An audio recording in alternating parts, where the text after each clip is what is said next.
Paz do Senhor, amados. Deus nos abençoe nessa noite que nós separamos para estudarmos a palavra de Deus. Nós temos iniciado uma nova série.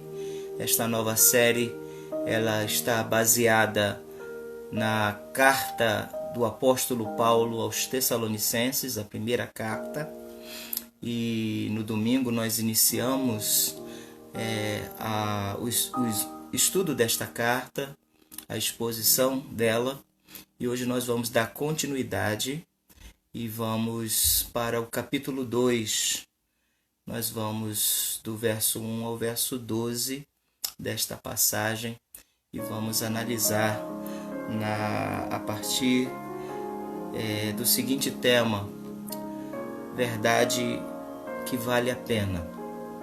Nós vamos primeiramente agradecer a Deus e vamos orar para que o Senhor nosso Deus nos abençoe na exposição e no estudo da sua palavra, que Ele venha trazer edificação para as nossas vidas. Vamos orar. Muito obrigado, Senhor, por esse privilégio. E nós queremos, neste momento, consagrar ao Senhor que este estudo seja, ó Deus, usado pelo Teu Espírito para trazer a edificação que nós precisamos. Nós nos colocamos nas Tuas mãos, confiando e dependendo de Ti, porque sem o Senhor nós não poderíamos fazer isto, não sairia nada que viesse proveitoso, mas confiando que a Tua palavra, ela tem a palavra certa, tem o alimento certo, tem o ensinamento que nós precisamos para edificarmos a nossa vida, para corrigirmos muitas vezes os nossos passos, a fim de que vivamos neste presente século de maneira justa e piedosa. E enquanto o Senhor não vem, façamos a Tua vontade. É nessa expectativa, Senhor, e fé que temos, que nós, Senhor Deus, colocamos a nossa vida e pedimos que o Espírito do Senhor venha sobre nós e abençoe, abra o nosso entendimento e nos faça compreender de uma maneira assim muito clara o que a Tua palavra nos diz, e nos faça, Senhor Deus, aplicar esta verdade aos nossos corações. É o que nós te pedimos no santo nome, no poderoso nome de Jesus Cristo. Amém. Nós vamos ler então esta passagem, 1 Tessalonicenses, e vamos ler do capítulo 2, do verso 1 ao 12. Então, queremos também aproveitar e saudar a Marineide, que está com a gente. Que Deus te abençoe, irmão. Que Deus fale ao teu coração também e que juntos possamos aprender da palavra do Senhor. Amém? Vamos ler a palavra de Deus, o texto em que nós vamos basear a exposição de hoje. 1 Tessalonicenses, capítulo 2, do verso 1 ao 12, diz assim: Porque vós, irmãos, sabeis pessoalmente que a nossa estada entre vós não se tornou infrutífera, mas, apesar de maltratados e ultrajados em Filipos, como é do vosso conhecimento, tivemos ousada confiança em nosso Deus para vos anunciar o Evangelho de Deus em meio a muita luta. Pois a nossa exortação não procede de engano, nem de impureza, e nem se baseia em dolo. Pelo contrário, visto que fomos aprovados por Deus, a ponto de nos confiar Ele o Evangelho, assim falamos, não para que agrademos a homens, e sim a Deus, que prova o nosso coração. A verdade é que Nunca usamos de linguagem de bajulação, como sabeis, nem de intuitos gananciosos. Deus disto é testemunha. Também jamais andamos buscando a glória de homens, nem de vós, nem de outros. Embora pudéssemos, como enviados de Cristo, exigir de vós a vossa manutenção, todavia nos tornamos carinhosos entre vós, qual ama que acaricia aos seus próprios filhos. Assim, querendo-vos muito, estávamos prontos a oferecer-vos não somente o Evangelho de Deus, mas igualmente a própria vida, por isso que vos tornastes muito amados de nós. Porque vos recordais, irmãos, do nosso labor e fadiga, e de como, noite e dia, labutando para não vivermos à custa de nenhum de vós, vos proclamamos o Evangelho de Deus. Vós e Deus sois testemunhas, de modo porque piedosa, justa e irrepreensivelmente procedemos em relação a vós outros que credes. E sabeis ainda de que maneira, como pai a seus filhos, a cada um de vós, exortamos, consolamos e admoestamos para viverdes por modo digno de Deus, que vos chama para o seu reino e glória. Amém? Quero saudar também a nossa irmã Alzeni Alcântara, que está conosco, e que Deus abençoe também tua vida, Alzeni, que nós possamos juntos receber e aprender um pouco mais da palavra do Senhor. Mas veja, nosso propósito sempre será, né? Esse é o propósito, na verdade, de todo cristão quando lida com a palavra de Deus.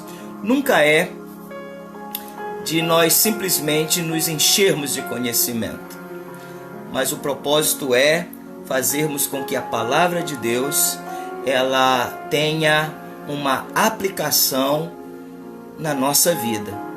É isso que nos leva ao crescimento. É isso que nos leva a sermos realmente não somente ouvintes da palavra, mas também praticantes dela.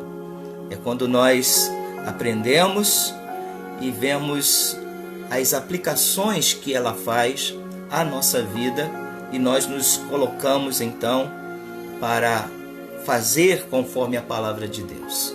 É assim que nós estudamos a palavra do Senhor. Então antes de nós começarmos, deixa eu fazer alguns ajustes aqui para que a gente possa funcionar bem sem interrupções. Queria pedir só que o áudio baixasse um pouquinho mais. Acho que ele está acabando rivalizando com a minha voz. Ok. Veja bem, nós vamos expor o texto, nós vamos fazer, então, tirar algumas lições deles e algumas aplicações para a nossa vida. E depois disso, então, caso alguém tenha o interesse de fazer alguma pergunta sobre o que estamos estudando aqui, então a gente vai abrir. Se você quiser, você vai usar aí os comentários para fazer alguma pergunta. Se estiver ao meu alcance de responder imediatamente, certamente eu vou procurar responder, tá bom? E assim a gente troca algumas ideias, compartilha e aprende junto, tá bom? Então, o tema do estudo de hoje é verdade que vale a pena, ok?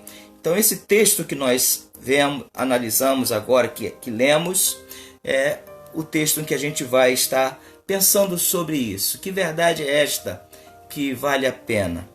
Veja, na verdade, se você observar o capítulo 2 e o capítulo 3 de 1 Tessalonicenses, na verdade são uma linda declaração e demonstração do amor cristão feita pelo apóstolo Paulo a estes irmãos.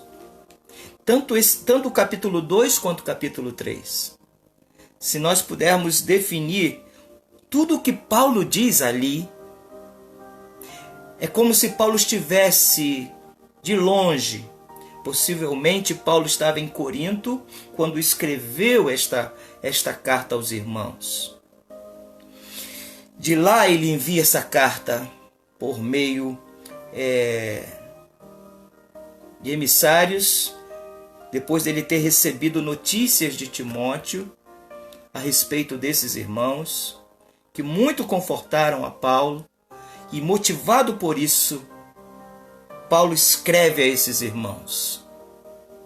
É como se Paulo estivesse fazendo uma declaração do amor que havia em seu coração, do amor que o impeliu a ir a Tessalônica, a província, a capital da província da Macedônia, para pregar o evangelho àqueles irmãos.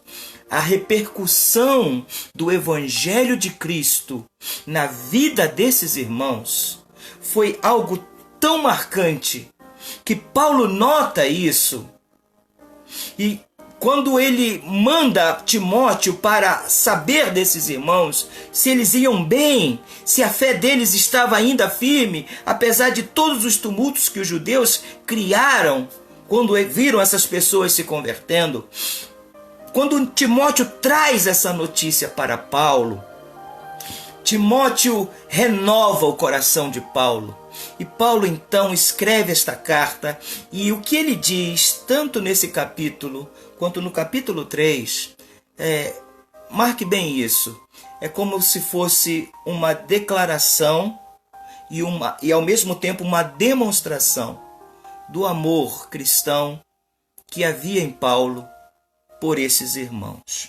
Esta declaração e demonstração foi feita através de uma recordação de como ele pregou o evangelho para eles, quando ele passou por Tessalônica. A forma como Paulo se comportou, a forma como Timóteo e Silas, que o acompanhavam, como eles se comportaram diante destas pessoas, no intuito de pregar o evangelho de Jesus. Paulo está dizendo que a maneira como ele fez tudo isso, a forma como ele mostra que ele amava tanto esses irmãos, é recordar com eles como foi a abordagem, como foi que ele apresentou o evangelho para esses irmãos, como ele apresentou o evangelho do nosso Senhor Jesus Cristo. Ao lembrar como foi sua passagem entre eles, Paulo está intencionando que os tessalonicenses observassem que seu proceder era por conta da veracidade do evangelho, porque somente uma verdade tão maravilhosa explicaria tamanha abnegação ao expor o evangelho. Paulo, no verso 2, ele fala de luta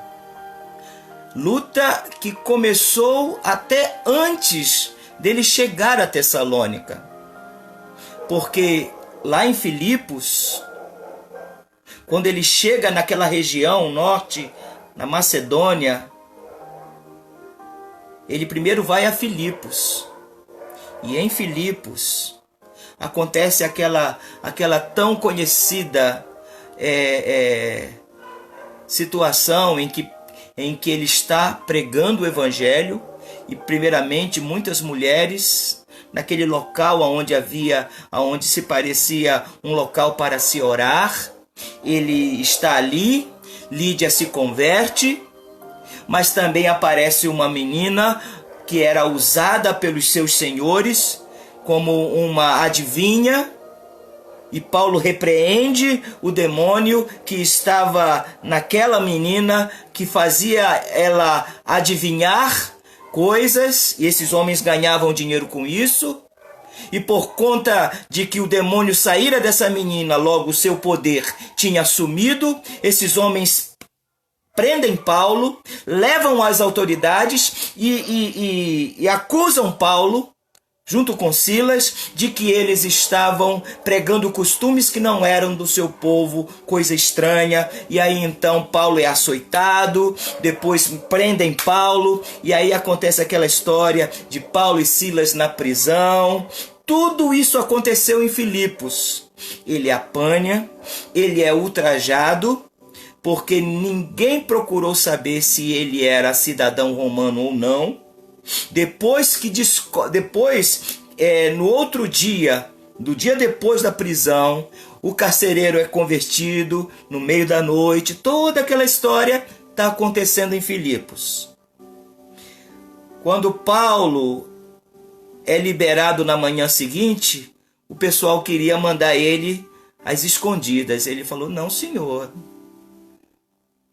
vocês nos açoitaram sem questionar, sem perguntar quem nós somos cidadãos romanos, então que sejam os pretores que venham aqui para nos liberarem. Esses homens cheios de medo vão até lá e pedem 1000 desculpas e levam Paulo. Paulo fala que eles foram, no verso 2, apesar de maltratados e ultrajados. Ele fala disso porque ele está se recordando de que isso aconteceu desde Filipos. No capítulo 17 de Atos, Paulo chega a Tessalônica e por 3 sábados ele prega na sinagoga e muitas pessoas se convertem. Mas também muitos não-judeus também se convertem. Os judeus enciumados criam uma confusão tão grande que Paulo e Silas não podem ficar muito tempo na cidade. Ficam por um período, mas não pode ficar mais tempo, e eles precisam fugir. E eles saem de lá, e aí então vão para Bereia, e de Bereia vão para Atenas, e de Atenas para Corinto, da onde Paulo escreve esta carta. Sabe por que eu estou reportando tudo isso? Porque Paulo ele está lembrando esses irmãos que quando ele chegou para pregar o evangelho, ele pregou esse evangelho entre eles numa ousadia, motivado por tudo que ele já vinha sofrendo. E isso, na verdade, ele queria que os tessalonicenses notassem que somente se o evangelho fosse algo realmente maravilhoso, somente algo tão maravilhoso assim, faria alguém ter apanhado bastante e ainda assim continuar a pregar esse mesmo evangelho, mesmo que em outro lugar, mas com a ameaça de passar pelos mesmos problemas. Paulo queria que eles notassem e vissem nisso uma expressão de amor, uma declaração do amor cristão que ele tinha, porque somente uma verdade tão maravilhosa assim explicaria tamanha abnegação para continuar pregando o evangelho e chegar até eles na visão de que estes precisam ouvir a respeito da boa notícia de que Deus perdoa pecados através do seu Filho Jesus Cristo. É isso que Paulo está mostrando para estes irmãos aqui, que o seu proceder ao continuar pregando, apesar de já estar sofrendo, somente o amor de Deus motivaria a ele e a seus companheiros a pregar o evangelho aos tessalonicenses. Então, na verdade, Paulo desejava que eles fossem com isso, não só notassem para parabenizá-los, mas percebessem que as atitudes de Paulo provavam que algo de Deus motivava ele. E o amor de Deus fez Paulo amar aqueles irmãos. a ponto de pregar. E ele diz no verso 2 ainda, em meio a muita luta. Porque quando ele está em Tessalônica, os judeus de Tessalônica criam um tumulto também muito grande. Paulo queria com isso firmar esses irmãos na verdade. Olha, vocês devem ficar firmes, porque somente uma verdade tão maravilhosa faz alguém continuar pregando, apesar de luta, apesar de batalha, apesar de perseguição, apesar de açoites, maltratos. Então valorizem isso, porque esta verdade chegou até vocês. E isso deve motivá-los a que vocês permaneçam firmes nesta verdade. Motivá-los a que eles vivessem de modo digno de Deus. Esta é a intenção de Paulo em tudo isso que ele diz, do verso 1 ao verso 12, e até depois ele continua falando ainda neste tom. Mas eu quero hoje que você veja comigo algumas coisas importantes que estão do capítulo 2, do verso 1 ao verso 12. É sobre esta demonstração de amor, motivada pela verdade do Evangelho, que eu quero te convidar a analisar comigo aqui, nestes versos que nós lemos e que vamos observar mais uma vez. Portanto, eu peço que você, se está com a sua Bíblia aí, você deixe a sua Bíblia aberta e que você confira comigo, pois existem algumas coisas tremendamente importantes nesta fala de Paulo, que transpirava amor.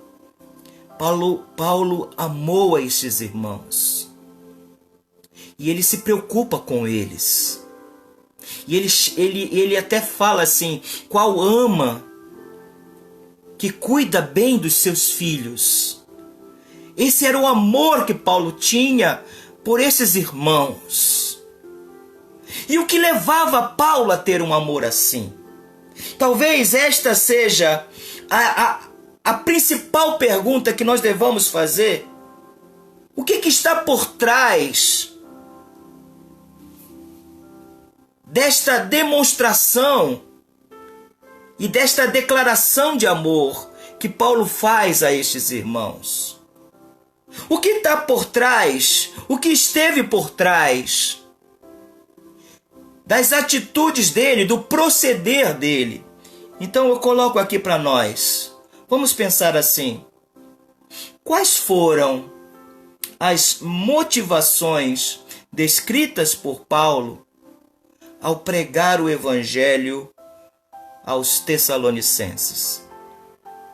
Ele recorda quando ele esteve com eles. E nesta recordação, Paulo demonstra esse amor para eles. Mas lembre-se, ele não está querendo a glória para si, mas ele quer com isso mostrar o que me motivou a fazer isso. É uma verdade tão maravilhosa que transformou a minha vida, transformou a vida de Silas, transformou a vida de Timóteo, e que vocês também foram transformados. Por conta dessa grande transformação, permaneçam firmes nesta verdade, uma verdade que vale a pena continuar. Eu quero destacar então 3 grandes motivações e que revelam o amor de Cristo presente em Paulo e que ele demonstrou com isso aos Tessalonicenses. Então, sem mais demoras, vamos à primeira demonstração. A primeira demonstração, ela se encontra no verso 2. Quando Paulo ele diz assim: mas apesar de maltratados e ultrajados em Filipos, como é de vosso conhecimento, veja aqui o que acontece naquele dia que ele é açoitado e passa a noite na prisão, preso pelos pés. Tudo que aconteceu lá, a Lídia se convertendo antes, essa notícia se espalhou rapidamente. Mas ele está sofrendo. Ele está sendo maltratado e ultrajado. Mas isso não para Paulo.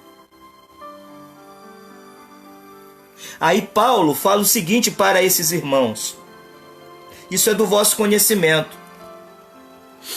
Por causa disso, porque nós sofremos por amor a Cristo Jesus, tivemos ousada confiança em nosso Deus para vos anunciar o Evangelho de Deus.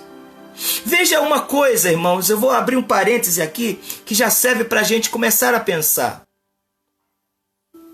Quando o Evangelho transforma a gente,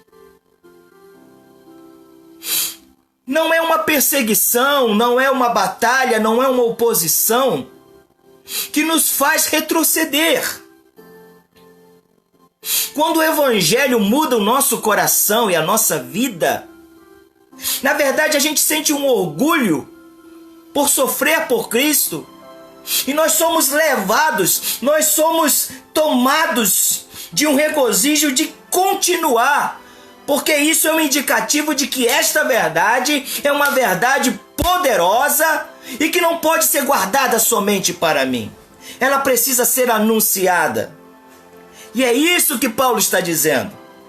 Então a primeira motivação do porquê Paulo pregou aos Tessalonicenses, e isso acaba se tornando numa demonstração de amor cristão que ele teve por esses irmãos, é que mesmo ele tendo sofrido em Filipos, ele continua e ele vai para Tessalônica. E quando ele chega em Tessalônica, ele diz que o que fez ele chegar lá para pregar o mesmo evangelho é que ele teve ousada confiança no nosso Deus para vos anunciar o evangelho de Deus em meio a muita luta.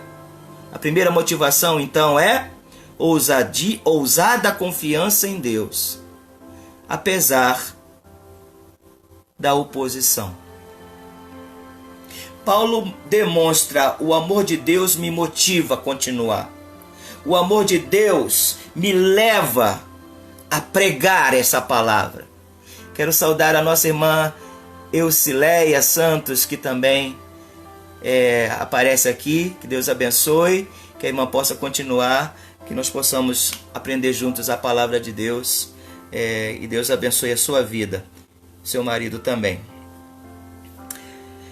Esta ousada confiança em Deus se deveu ao fato de Deus aprovar Paulo, Silas, Timóteo,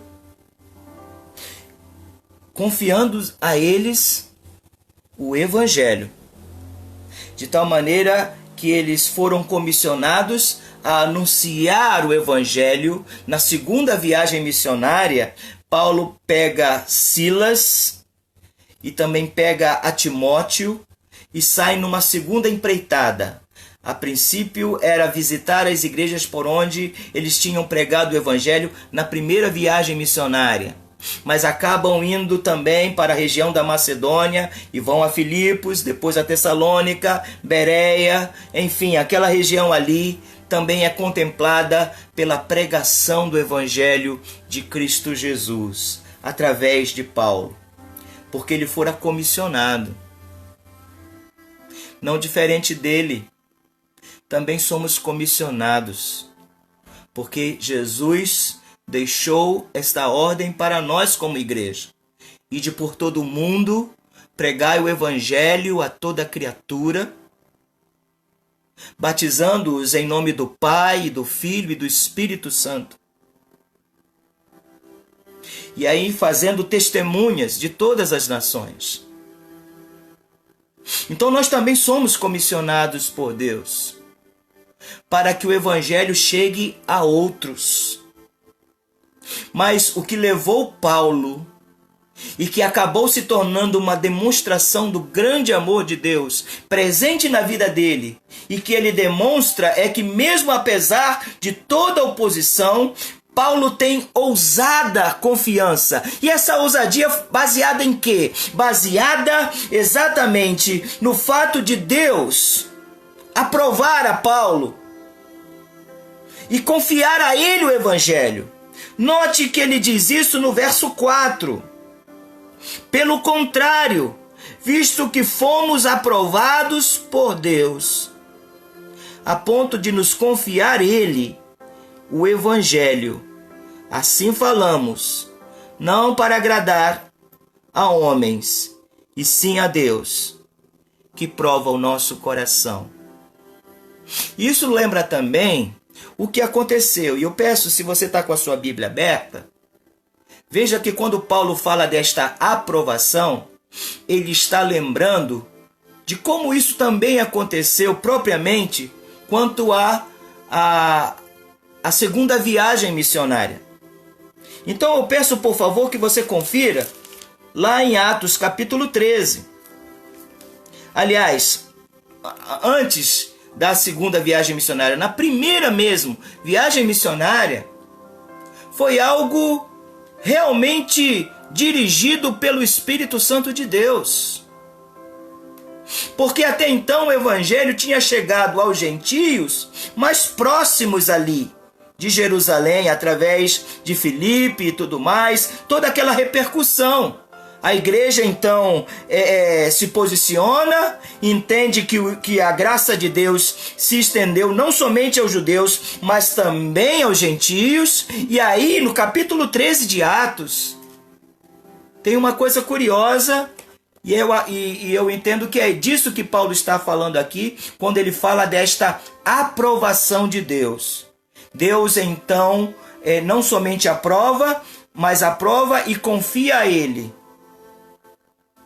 de comunicar o evangelho aos gentios. Veja, Atos 13, verso 1 a 3 diz assim: havia na igreja de Antioquia profetas e mestres, Barnabé, Simeão, por sobrenome Níger, Lúcio de Cirene, Manaém, Colasso de Herodes, e Herodes o tetrarca, e Saulo. E servindo eles ao Senhor e jejuando, disse o Espírito Santo: separai-me agora Barnabé e Saulo para a obra que os tenho chamado. Então, jejuando e orando e impondo sobre eles as mãos, os despediram. E a partir disso, então, começam as viagens missionárias que Paulo fez pelo mundo daquela época, o mundo antigo daquela época, aonde Deus usou Paulo para expandir as verdades do reino de Deus, o evangelho, a verdade poderosa do evangelho. Deus usou Paulo para isso. É nesta ousadia, por conta desta comissão de Deus, que mesmo sofrendo toda oposição, Paulo não desiste, Paulo não para porque teve oposição, Paulo continua. E Paulo então demonstra o amor de Deus presente nele, agora diante dos Tessalonicenses. E essa demonstração é o fato dele não desistir e ele pregar em meio a muita luta. É bom a gente lembrar que no capítulo 17 de Atos, está lá registrado como começou a pregação lá em Tessalônica. Paulo, por 3 semanas, está pregando primeiramente aos judeus, como Jesus fazia, e aí então alguns judeus se convertem, também outros gentios se convertem, mas os judeus que não se converteram, enciumados, levantam falsos sobre Paulo, e aí então até Jason é preso e tem que pagar uma fiança para poder ser liberado, mas a igreja surge em meio a muita luta. É disso que Paulo está falando aqui no verso 2 e no verso 4. Então essa é a primeira motivação. Ele prega o evangelho com uma ousada confiança em Deus, apesar da oposição. Uma segunda motivação que nos mostra o porquê que Paulo prega o evangelho a eles, a segunda é que na pregação de Paulo havia honestidade. Existia honestidade na pregação do evangelho. É exatamente por isso que eu quero que você considere comigo 1 Tessalonicenses, capítulo 2, o que ele diz no verso 3. Repare o que ele diz no verso 3. Pois a nossa exortação não procede de engano, nem de impureza, e nem se baseia em dolo. Paulo está dizendo que o fato dele ter chegado ali e dele ter pregado a esses irmãos, e toda exortação que procedeu do evangelho que Paulo pregou, jamais tinha se baseado em engano. Ou seja, Paulo não estava com o intuito de enganar estes irmãos com falácias, com inverdades. Paulo não estava fazendo isso com intenções impuras,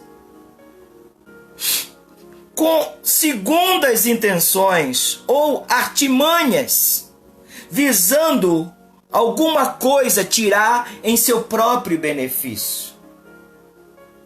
Paulo prega o evangelho porque é uma verdade maravilhosa que transformou a vida dele e que ele então, por causa deste grande amor de Deus, que alcançou a sua vida, que transformou a sua vida, ele agora compartilha com estes irmãos. Por isso Paulo mostra claramente para esses irmãos: vocês podem valorizar essa verdade que chegou até vocês, porque quando eu preguei, não preguei com outras intenções. Então existe honestidade. O que motiva Paulo a pregar aos Tessalonicenses é a honestidade de alguém que foi transformado pelo evangelho e que por isso não segura para si, não retém para si. Pelo contrário, o amor de Deus o impele a compartilhar com outros que não conhecem esta verdade. Paulo faz isso com honestidade. A pregação deles não era motivada por bajulações ou interesses gananciosos ou cobiçosos. O sentido da palavra aqui, por bajulação, é você falar alguma coisa, sabe, para agradar o outro, porque você quer tirar alguma coisa em seu benefício destas pessoas. Paulo ele diz, não foi por bajulação. Veja o que diz o verso 5. A verdade é que nunca usamos de linguagem de bajulação, como sabeis, nem de intuitos gananciosos. Se a gente pode fazer um parêntese aqui, como é importante, irmãos, nós olharmos para isso, para que nós fixemos em nossa consciência o que é o evangelho de verdade e o que é que muitos têm feito em nome do evangelho. Quantos que estão procurando e selecionando pregações que agradam o ego, afagam o ego das pessoas. É como se eles apresentassem um evangelho diluído, É como disse Dietrich Bonhoeffer, é apresentar uma graça barata. Muitas vezes cheio de bajulações. Um evangelho que prega o que o povo quer escutar. Porque assim eu loto a minha igreja. Porque assim eu garanto uma boa contribuição dizimal. Recentemente eu fiquei chocado, e eu me choco, talvez não devesse me chocar, mas nessa hora não é o Heber pastor somente, é o Heber crente acima de tudo. Eu fico chocado quando eu vejo pessoas, não deveria, porque Jesus mesmo advertiu isso, mas ainda assim, a gente fica chocado quando a gente vê pessoas dizendo-se cristãos. E recentemente, entre os evangélicos se apresentou com a proposta de um feijão mágico que cura a Covid-19, a ponto do Ministério Público intervir para que isso fosse repelido, para que isso fosse retirado, esse tipo de propaganda. Acontece que o feijão não é distribuído de graça. O feijão é distribuído numa quantia de mais ou menos R$1.000. E Paulo está mostrando que o evangelho, o verdadeiro evangelho, é pregado com honestidade. Porque não é feito baseado em bajulações, não é baseado em interesses cobiçosos. Quantas pessoas entram no evangelho para enriquecer, para fazer um pé de meia? Por isso, como é importante a gente observar, para que na nossa consciência a gente tenha bem definido a distinção que devemos fazer entre o verdadeiro evangelho de Cristo e essas esquisitices chamadas de gospel, chamada de evangelho, chamada de cristãos. Quero saudar também o pastor Hernani Lopes, pastor da Igreja Congregacional de nossa igreja lá no Paraná. Que Deus abençoe o amado irmão.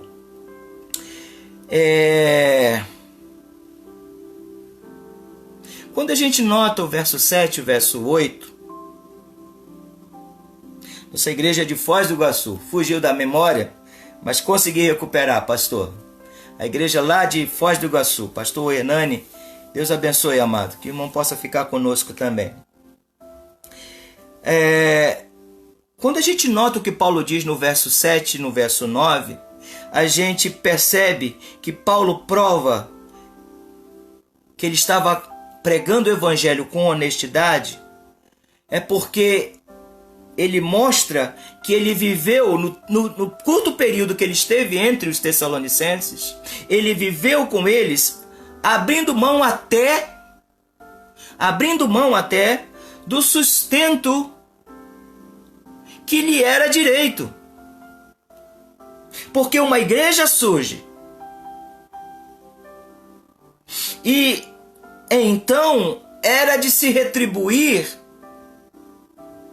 observando as necessidades, porque eles chegaram ali, eles pregaram o evangelho, depois de terem apanhado bastante, mas ainda assim chegaram lá, com o amor de Deus, pregaram o evangelho a esses irmãos. No verso 7, Paulo fala isso, e é importante a gente notar, para que a gente não cometa um erro que é muito comum, e é uma usurpação, é um aviltamento do texto sagrado, para tentar algumas pessoas dizerem, tá vendo? É por isso que não devemos sustentar obreiros. Pois quando Paulo diz no verso 7, embora pudéssemos, como enviados de Cristo, exigir de vós a nossa manutenção, todavia nos tornamos carinhosos entre vós, qual ama que acaricia os próprios filhos, a oferecer-vos, que acaricia os próprios filhos. Aí no verso 9 ele diz, porque vos recordais, irmãos, do nosso labor e fadiga, e de como noite e dia labutando, para não vivermos à custa de nenhum de vós, vos proclamamos o Evangelho de Deus. Algumas pessoas usam isso aqui para dizer que, tá vendo? Paulo mesmo buscava não ser abençoado ou ser sustentado pelas igrejas, o que não é verdade. Paulo está aqui demonstrando que a atitude dele foi uma atitude livre de abrir mão daquilo que era seu direito, para que com isso ele demonstrasse que ele não estava ali por outras intenções, ele estava ali honestamente, tão somente pregando o Evangelho de Cristo Jesus. E com isso ele estava buscando demonstrar o grande amor que ele tinha por aqueles amados irmãos. Então, quando a gente compara o 7 com o 9, Paulo está provando que houve honestidade na sua pregação.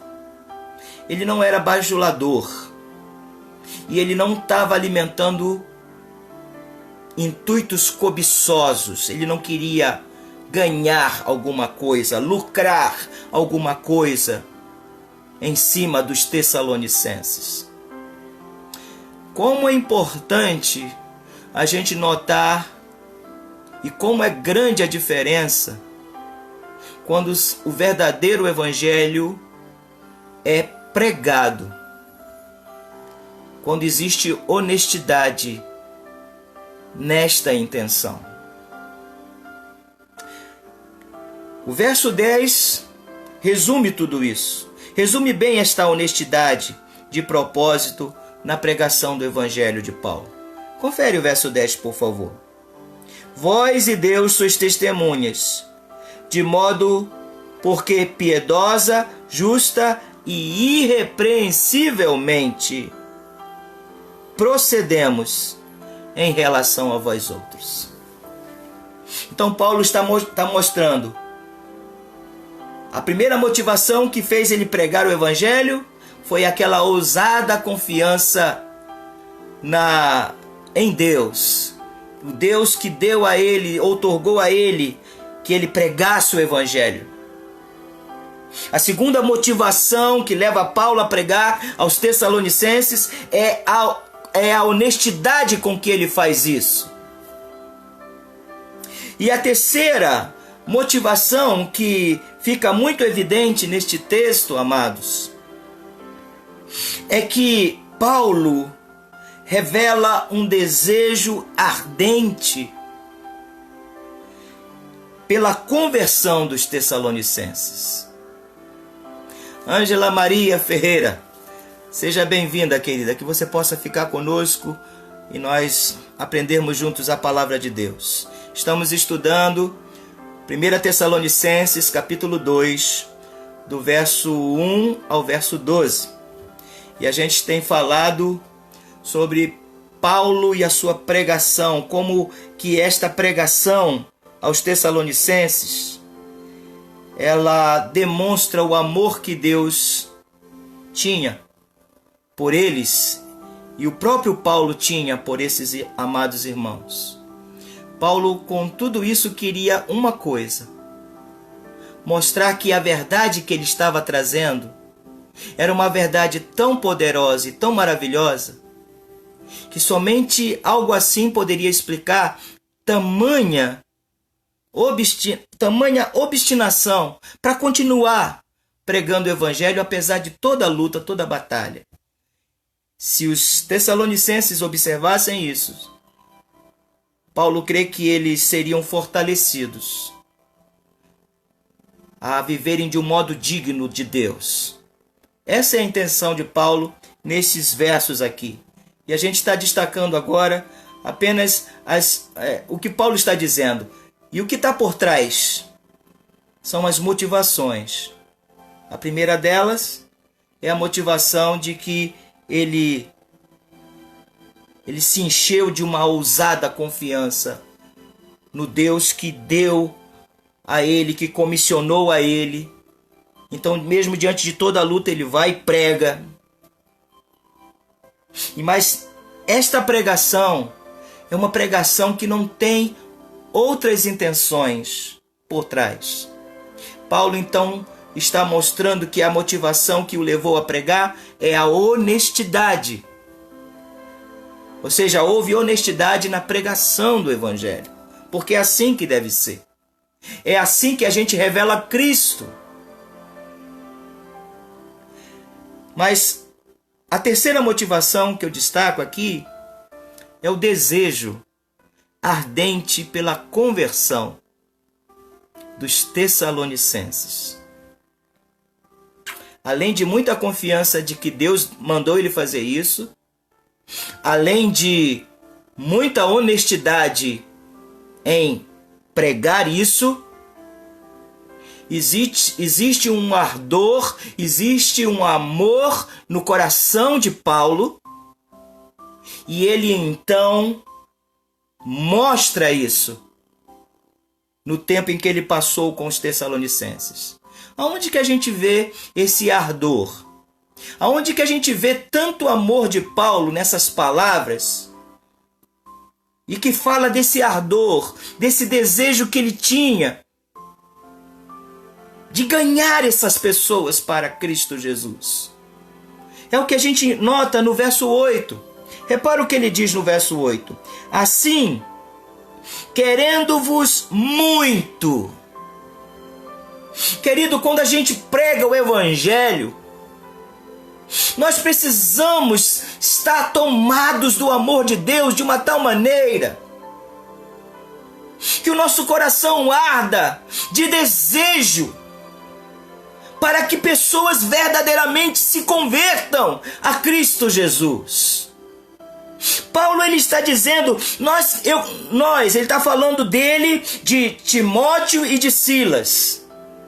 Quando eles estiveram com eles e quando eles pregaram este evangelho, Paulo está dizendo aqui, nós, assim, querendo-vos muito, estávamos prontos a oferecer não somente o evangelho de Deus, mas igualmente a própria vida por amor de vós.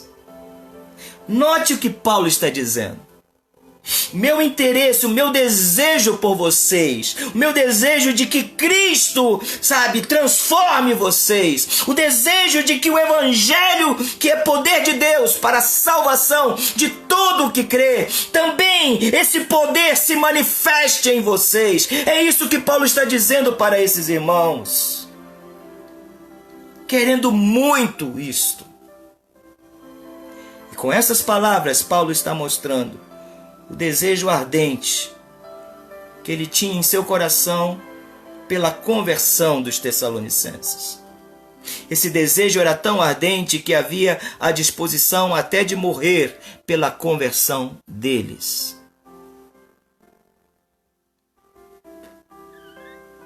Isso deve fazer a gente pensar um pouco. Quero saudar o pastor Ricardo, pastor da igreja de Vila de Cava, Nova Iguaçu. Deus abençoe, pastor, que o irmão possa também estar com a gente, para a gente aprender junto a palavra de Deus aqui. Note 3 motivações que levam Paulo a pregar a eles. Paulo está recordando o tempo que ele passou com eles ali, porque agora Paulo, ao escrever esta carta, está com a intenção de firmar esses irmãos. E isso fica muito evidente no que ele diz no verso 12. Repara comigo, por favor, o verso 12. 11 e 12. Sabeis ainda de que maneira, como o Pai a seus filhos, a cada um de vós, exortamos, consolamos e admoestamos para viverdes de modo digno de Deus, que vos chama para o seu reino e glória. A intenção dele ao escrever essas verdades aqui é então firmar esses irmãos para que eles possam notar que, poxa vida, essa verdade que levou Paulo a trazer o evangelho para nós é uma verdade transformadora, é uma verdade poderosa. E se ele teve toda essa abnegação para pregar o evangelho com ousada confiança em Deus, com honestidade, e se ele realmente manifestou e provou o quanto que ele desejava conquistar-nos para Cristo, então nós devemos ficar firme nesta verdade e procurar viver de modo digno de Deus. O que está por trás destas palavras de Paulo é exatamente isso. E nós estamos apenas aqui, estou tentando ser didático para a gente poder entender tudo o que está acontecendo aqui. Nesta demonstração do amor de Cristo presente em Paulo ao pregar a eles, 3 motivações levam Paulo a fazer isso. Paulo tem ousadia, verso 2. Paulo revela honestidade quando prega. Então aí a gente vê o verso 5. E Paulo, no verso 8, revela esse desejo ardente. Ele queria muito. E aí então, quais são as lições que a gente pode tirar desta passagem? Eu quero propor 4 lições aqui. A primeira delas é a seguinte: quando o que nos motiva a pregar é o evangelho que nos alcançou e transformou, revelamos e demonstramos o amor de Cristo aos outros. Então vamos pensar aqui. Qual é a motivação que nos leva? A gente tem que pensar no que o Evangelho de Deus fez em nós primeiro. Porque o que faz Paulo apanhar, o que faz Paulo levar uma corça, ele foi açoitado. E depois de açoitado, lá em Filipos, ele foi preso numa posição em que ele não poderia. Se ele fosse como eu tenho uma particularidade que eu quero revelar aqui. Eu não consigo dormir numa posição só. Então eu fico imaginando a dificuldade de Paulo. Se Paulo fosse como eu, então olha que outra tribulação. Além de ter apanhado bastante, Paulo é preso pelos pés. E aí então não pode mexer. Não tem como se virar. E ele passa a noite nessa posição. O que leva um homem desse a continuar?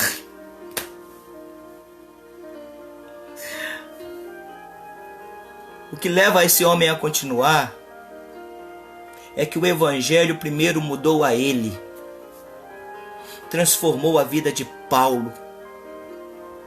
O Evangelho alcançou a ele e transformou a ele.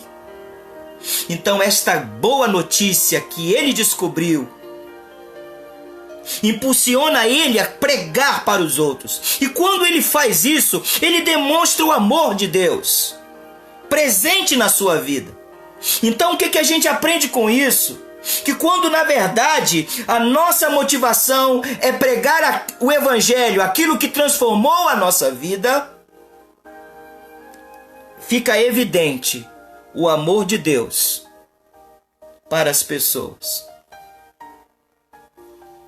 A segunda lição é que quando a verdade que nos libertou é a motivação da pregação, não sobra espaço para interesses impuros, como agradar a homens, buscar a glória dos homens ou intuitos gananciosos, apenas o desejo ardente pela conversão daqueles a quem pregamos. Quando essa verdade que nos libertou é a motivação da pregação, não sobra tempo para a gente pensar em interesses mesquinhos, interesses que não combinam com o próprio Evangelho. Só existe o desejo ardente de ganhar, de que essa vida seja transformada pelo mesmo Evangelho que me transformou também. Uma outra lição que podemos tirar desse texto é que se o Evangelho nos transformou, ele é a verdade que vale a pena viver e até morrer pela conversão de pecadores como nós. Você já parou para pensar nisso? Se o Evangelho nos transformou, e você sabe se o Evangelho te transformou ou não. Se você nasceu de novo,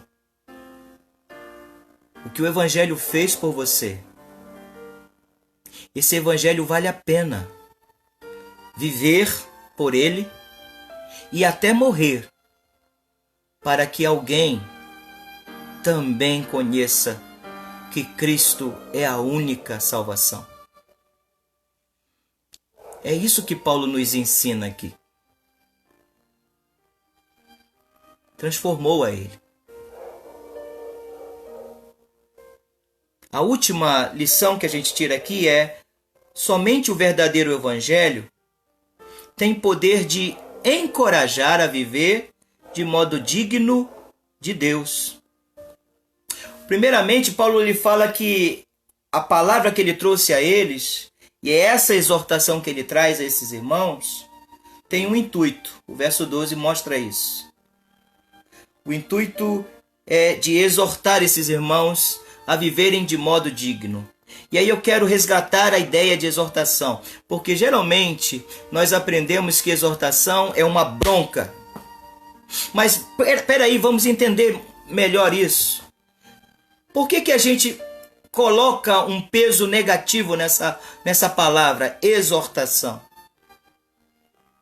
Porque às vezes a gente está tão abatido, ou a gente está tão desanimado, ou a gente está tão carnudo, que a gente precisa de uma palavra firme.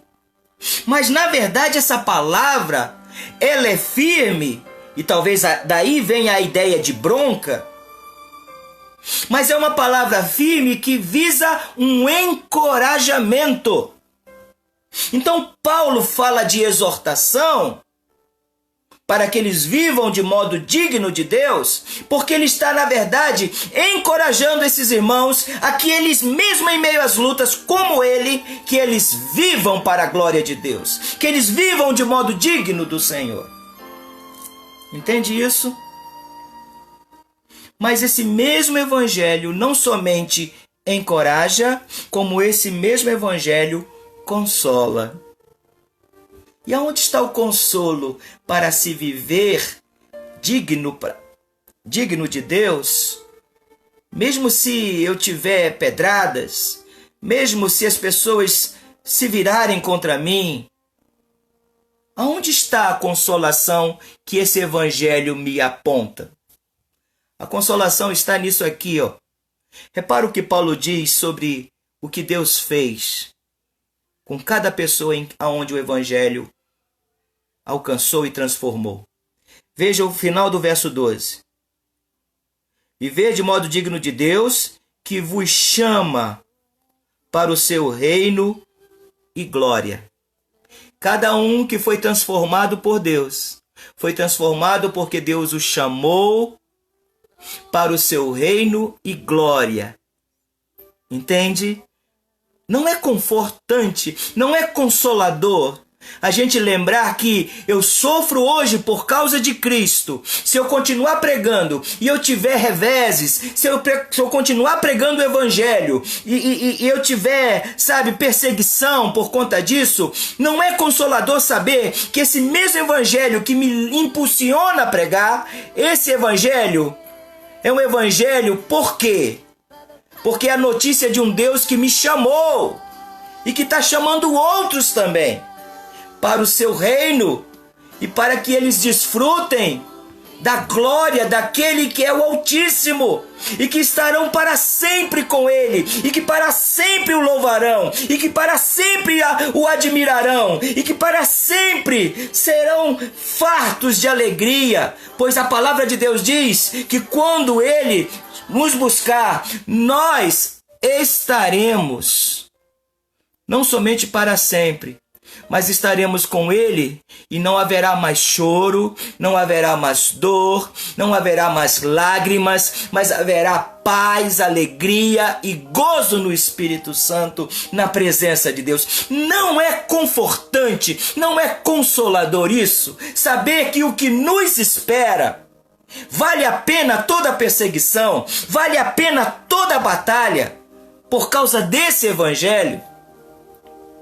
Então, somente o verdadeiro Evangelho tem esse poder de nos encorajar a perseverar e a viver de modo digno de Deus nesse presente mundo, mas ele também nos consola, porque Deus nos chamou para o seu reino e para a sua glória. Querido, realmente, finalizando, eu quero fazer algumas aplicações para a nossa vida. São duas apenas.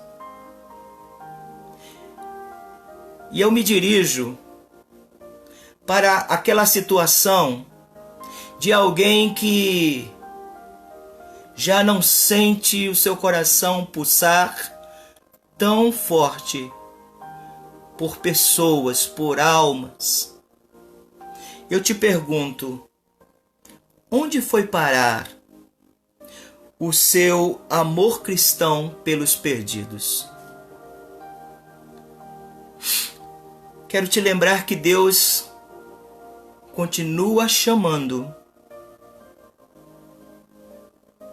para o seu reino e glória outros pecadores como eu e você. Aonde foi parar? Veja que Paulo, ele tinha uma paixão. E essa paixão é por conta do que Deus fez na vida dele.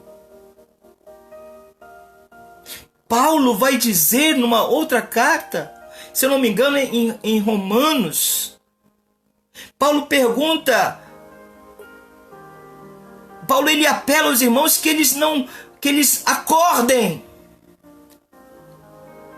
Porque é como se eles estivessem vivendo apenas para si mesmos e dormindo.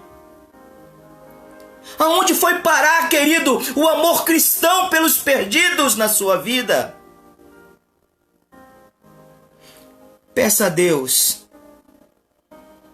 que o aqueça de novo.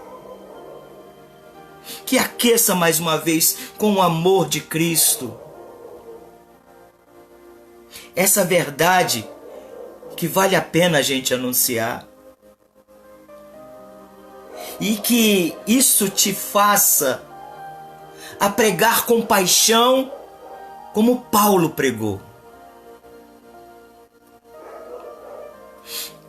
Pensando naqueles que não arrefeceram o amor pelos perdidos, mas estão perseverando em pregar, em anunciar a Cristo. A aplicação que nós podemos fazer aqui é a seguinte: o que realmente te motiva a pregar a Cristo? A glória dos homens? A cobiça por status, dinheiro ou reconhecimento?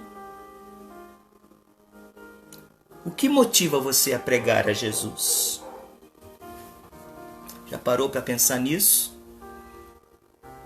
Alguns pregam para poder serem reconhecidos. Outros pregam para que as pessoas o aplaudam. Outros para ganhar status. E outros, infelizmente, com intenções gananciosas, mercadejam a palavra de Deus.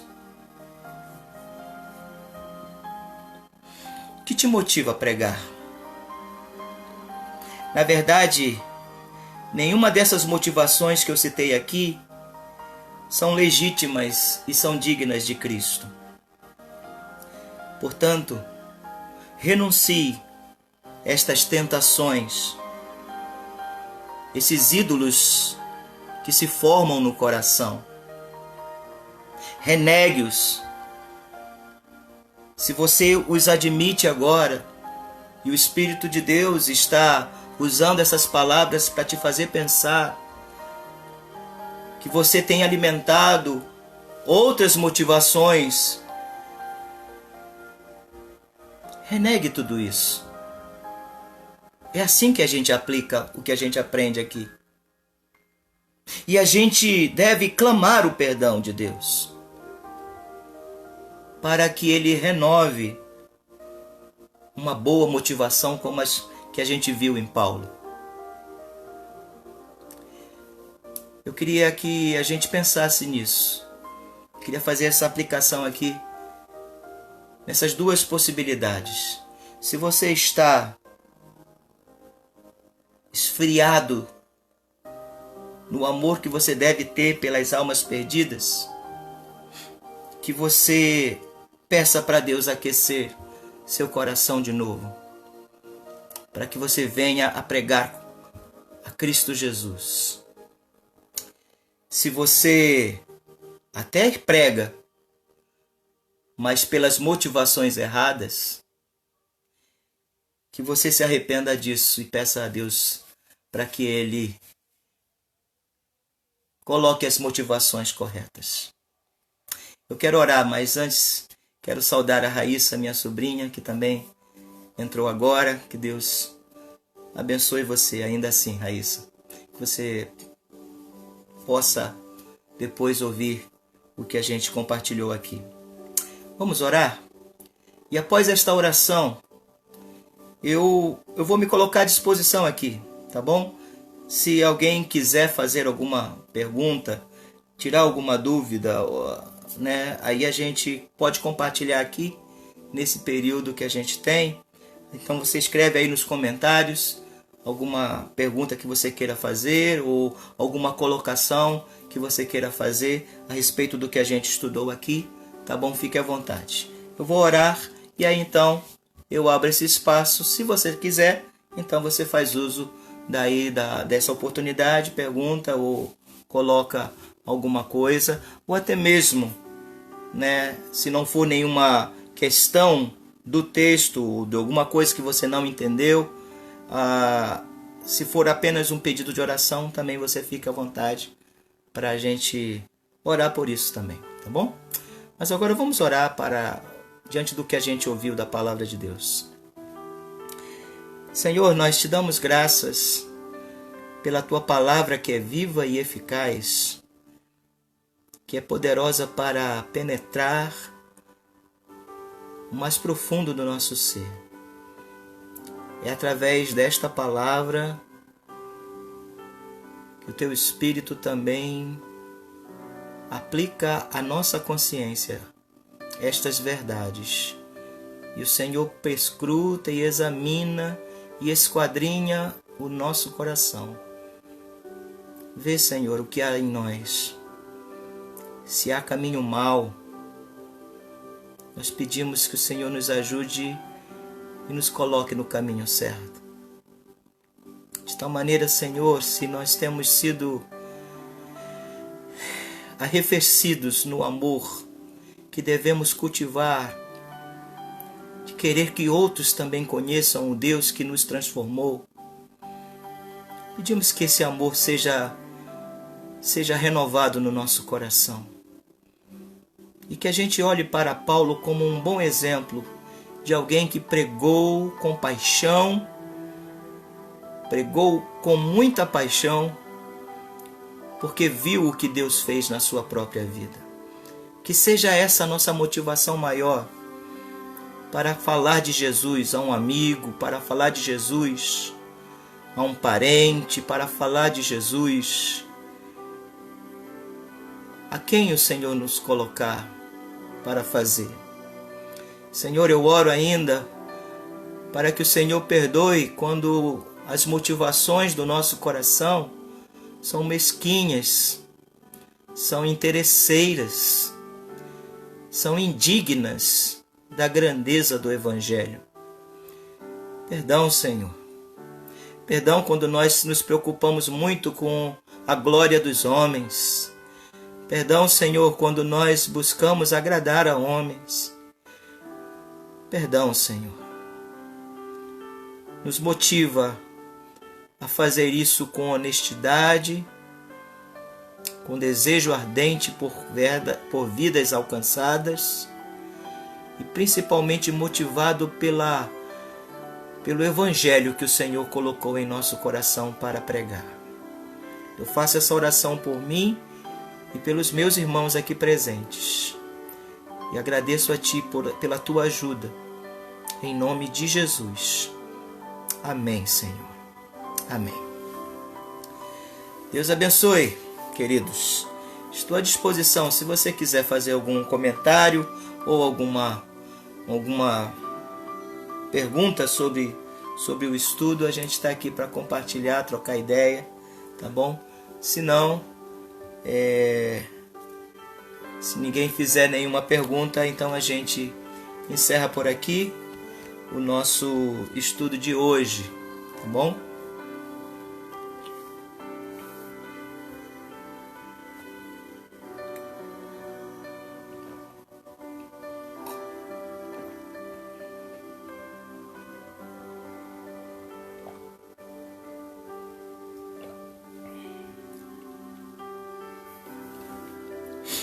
Então deixa eu aproveitar aqui e só lembrar os amados. Na sexta-feira, também às 18h30, sexta-feira é o nosso momento de oração. A live é voltada para a oração. A gente tem chamado de conexão de oração, porque nesse período de isolamento a gente está usando as redes sociais para estar integrando a igreja e colocando a igreja para orar e orarmos uns pelos outros e por outras pessoas, ok? Então, quero lembrar isso, sexta-feira, se você quiser participar, a gente tem a nossa reunião de oração virtual, tá bom? E aí vai ser um prazer a gente louvar a Deus, orar e ouvir um pouco da palavra do Senhor também para nosso alimento. Então Deus abençoe a Marineide, Deus abençoe a Ângela, a Tânia, Pastor Ricardo, e que Deus abençoe a vida de vocês, que o Senhor fortaleça, que a palavra do Senhor sempre traga renovo sobre vocês e que a gente possa, diante do que a gente ouviu, a gente aplicar essas verdades na nossa vida. Amém, amados? Então Deus abençoe você. Fica com Deus, uma boa noite a todos, que você possa ter uma noite de paz, que o Espírito do Senhor te dê um sono tranquilo, reparador, e que Deus te proteja de todo mal. Amém? Fica com Deus, irmãos.